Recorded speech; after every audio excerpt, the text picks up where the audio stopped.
গান শোনা কেন হারাম? এমনিতেই কিন্তু গান শোনা হারাম।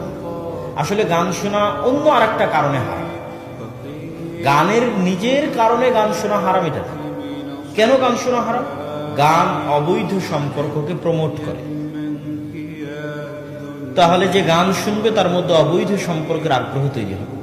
সে যখন অবৈধ সম্পর্কের দিকে যাবে তখন তার ধীরে ধীরে লজ্জাস্থানের পবিত্রতা নষ্ট হবে।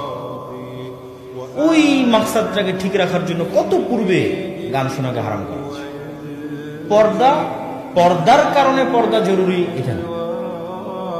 যদি সমাজে বিপর্দা থাকে তাহলে ধীরে ধীরে অবৈধ সম্পর্ক সহজ হবে।